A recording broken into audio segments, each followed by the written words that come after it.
this week, Vietnam's boat people. They escaped from their country to Hong Kong. Now Britain has done a deal to send them back.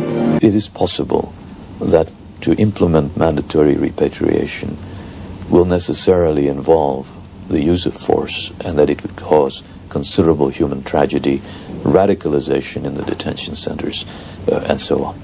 But without repatriation, the message will not get back to Vietnam. Like they come to Hong Kong, they're facing a screening policy, and which once they screen out, they will be returned to Vietnam. So this is the message we're trying to get to Vietnam, and so less people will come.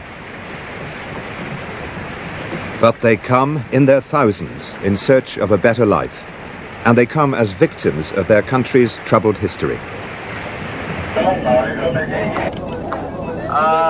Hong Kong has continued to provide first asylum to all those who complete the dangerous journey across the South China Sea. No one has been turned away.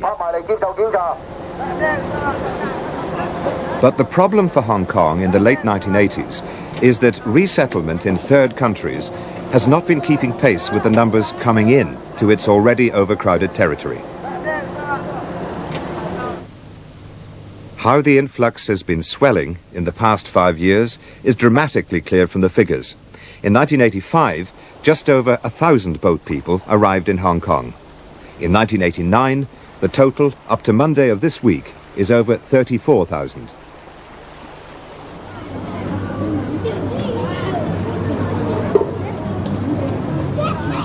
Pressure of numbers has led Hong Kong to apply strict rules as to who is a genuine refugee and who is not. Those who are, like the people in this camp, can stay until some country agrees to resettle them. But it can be a long stay. 1 in 4 have been in camps for more than 3 years, 1 in 6 for more than 7. This man arrived from Vietnam with his family in July '88. A building worker by trade, he'd been forced to work as an agricultural labourer for 9 years. That was his sentence for having tried to escape by boat in '79. The second time he made it. On the whole, life in the camp is all right, but it's definitely better than our life in Vietnam. It was very miserable living where we were. In the jungle, we had to walk miles and miles before we reached the market. Then we could not buy the necessary food even if we had money. We could not travel because we were under surveillance. Leaving the zone was very difficult. Where do you hope to be resettled? I would like to be resettled anywhere, except a communist country. But for 40,000 out of 57,000 boat people, being deported to a communist country, their own, is what's likely to happen. It was from Phoenix House on Tuesday that the first plane load was sent back. Throughout Hong Kong's detention centres, the fear of a similar fate has since led to what seems like fruitless protest. These days, most of the boat people have come here to escape not from persecution, but from poverty. If the applicant fails and is screened out, he has a right of appeal to the Refugee Status Review Board, whose chairman, Francis Blackwell, is a former Hong Kong judge. He's well aware that desperate people very often tell him desperate lies.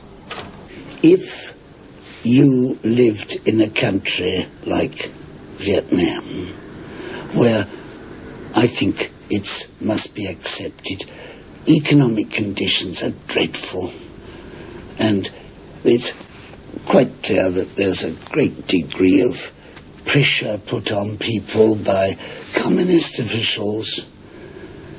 And if you'd fled from that, and if you anticipated punishment just because you fled, and for no other reason,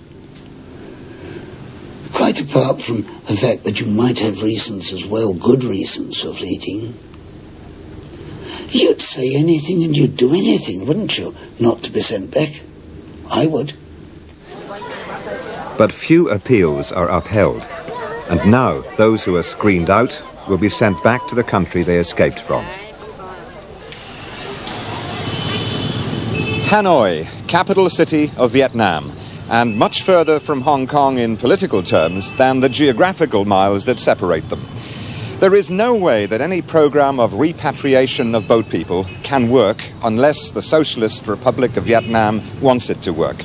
And Vietnam has been saying that anyone forced to return cannot be accepted, but that those who choose to come back are welcome.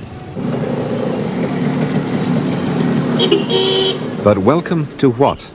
To what kind of society? To a country that won a war but has yet to win an economically stable peace. To a country whose political organization is still the unchallenged preserve of the Communist Party, through neighborhood committees that watch and report on the behavior of their fellow citizens. And for those who would reject the legacy of the late Ho Chi Minh, the penalties can be harsh. But Vietnam's foreign minister maintains that boat people who did escape to Hong Kong, and thus committed a crime, will not suffer for it if they return. There is no harassment, no. We would like to encourage them to come back. You want them to come back? Yes, to encourage them to come back by voluntary and not forced repatriation. You know. Those who have come back voluntarily are being monitored by the UN High Commission for Refugees. The results so far, according to the man in charge of the program, are encouraging. I would say they've been treated quite fairly according to the Memorandum of Understanding signed in December last year between the Vietnamese government and UNHCR. That memorandum was very clear that these people would not be prosecuted nor discriminated in any way because of the fact that they had left illegally the country.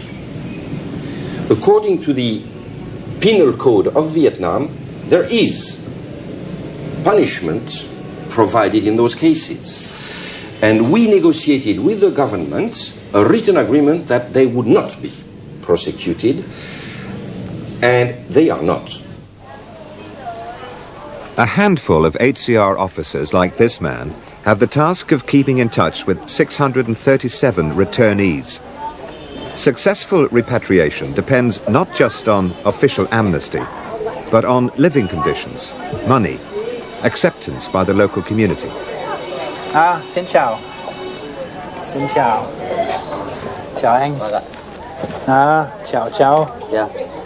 Chào cháu. The family who live in this tiny house came back from Hong Kong in October.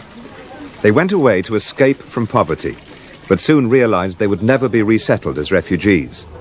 The husband works as a cycle taxi man. The wife sells tea from a street stall. They've come back to poverty.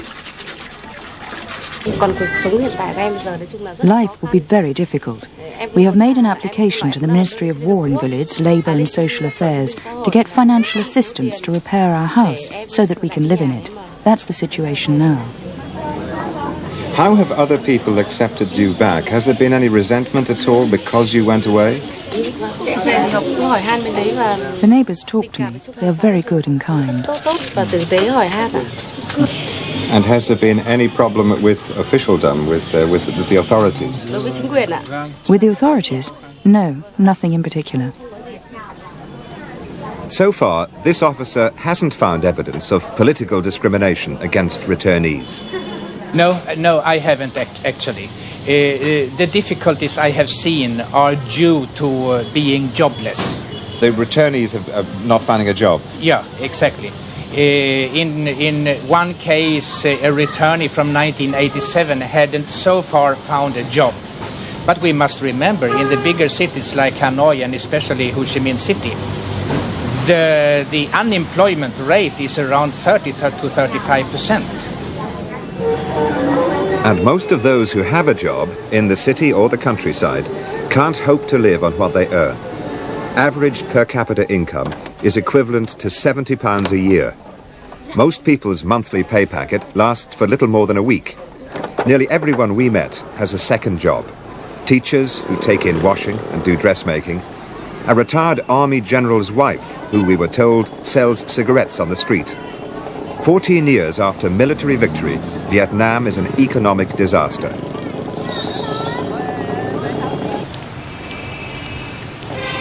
Bac Mai is the country's biggest hospital. Built by the colonial French, It was heavily damaged by American bombing at Christmas 1972. It's a place that cries out against the inhumanity of power politics. Since Vietnam is denied Western aid, partly because of the war and partly because it invaded Cambodia, the hospital lacks drugs, equipment, decent sanitation.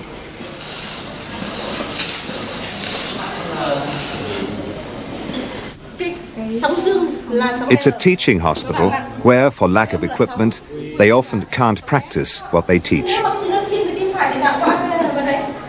Cho nên là tôi nghĩ rằng là nếu như là cái sự hiểu biết. I think that if our friends in the West understand our country better, then their aid will certainly be greater, and our work, treatment of patients, scientific research, and training doctors will improve. Đào tạo cán bộ của chúng tôi tốt hơn.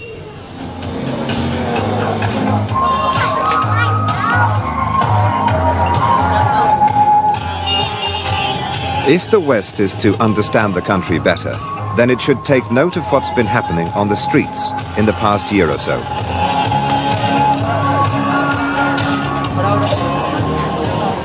A Vietnamese version of Russian perestroika is at work here.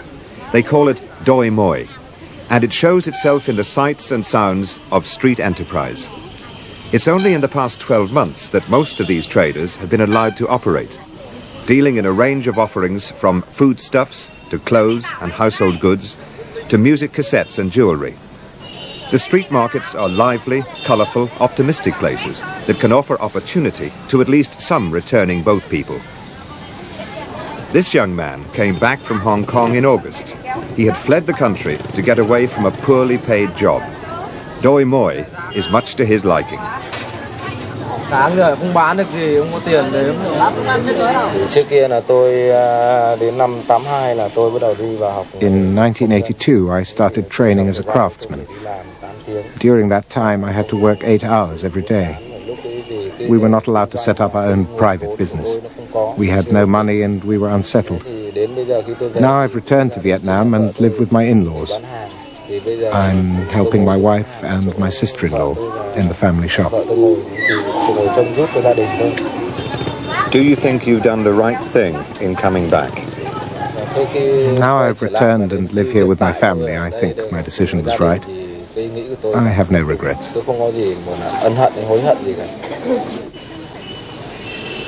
There is little sign yet of political transformation along Eastern European lines, but at top party level there is a strong desire for economic cooperation with the West. Here we have a very cheap labor force, we have very cheap raw materials. So if combined with the capital from foreign countries and technology from foreign countries and management, we can have product of high quality. This is profitable for foreigners and for my country. It is the only way to develop my country.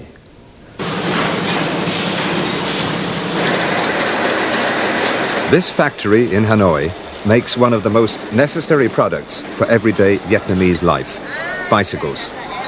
Most of the equipment is ancient, much of it installed by the French over 30 years ago. Methods of management and marketing, however, are new in the past year. Selling direct to the customer, trimming the workforce by 20%, and offering incentive payments.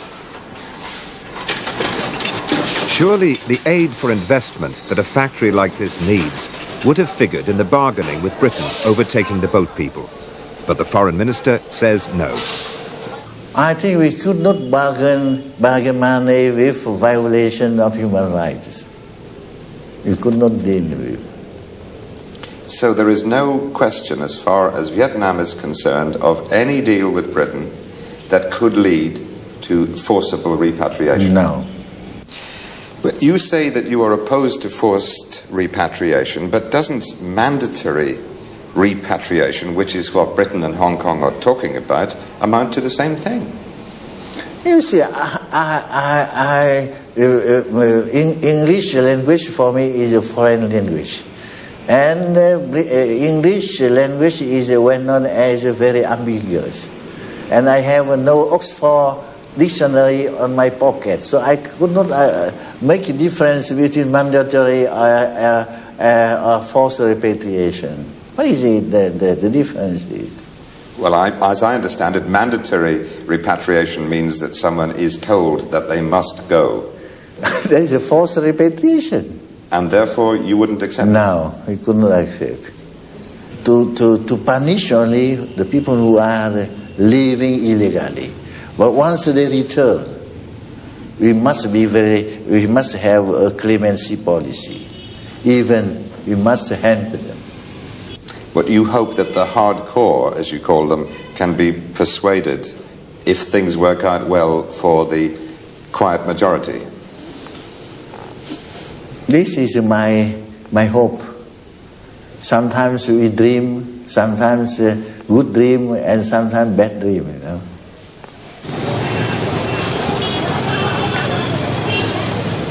What this man told us, he came back on a voluntary repatriation flight 2 weeks ago, suggests that bad dreams are more likely. He told us of the life he left back in a Hong Kong detention centre, among those who had gone there, as he did himself, after the new screening laws were introduced in June '88. All the refugees like me who arrived in Hong Kong after the 16th of June are considered as illegal immigrants and haven't been granted refugee status. Sometimes they even beat us, including the women and children. What do you think the future is going to be like for the people in the detention centre where you were in the next few weeks and months as they worry about possibly being sent back by force? I think they're panicking and they're afraid of compulsory repatriation. And it is just as likely that many will try to concoct stories to persuade the review board that they are genuine refugees who can stay. I'm quite certain that the board can expect even more lies than it's hearing at the moment. Of course, we are inundated with lies every day. We're inundated with sad stories. But that doesn't mean they're refugees. We don't let our hearts rule our heads too much. We have to be sensible about it. But you are sensitive and indeed sympathetic, perhaps, to people's motives in lying. If you saw the arguments and agonizing that takes place when the boards meet to consider the reviews, you'd know how sensitive we are. I've seen my men in tears sometimes. Those who are sent back will have some financial protection, though no one can be sure how $620 a head will be divided up between the Vietnam authorities and the people themselves. But another form of protection is vital. The UNHCR say they will not monitor forced repatriation. Britain talks of using charitable agencies, but the UN agency is stretched to deal with only 600 in its voluntary program. We cannot visit every returnee more than maybe once a quarter or something. So when Britain or anyone else talks about monitoring forced repatriation in terms of the numbers that might be involved there, you won't do the job. Could anybody do the job effectively? No, not without having a lot of staff monitoring. If you talk about thousands and thousands of people, no one can do that job, no. So 40,000 Vietnamese are to be sent back to an uncertain fate. And if forced repatriation doesn't work, there is even talk of closing Hong Kong as a port of first asylum. But in the long term, only a vigorous aid program can make their own country a worthwhile place to stay. In the short term, the new sailing season will surely mean more sad human cargo on the South China Sea.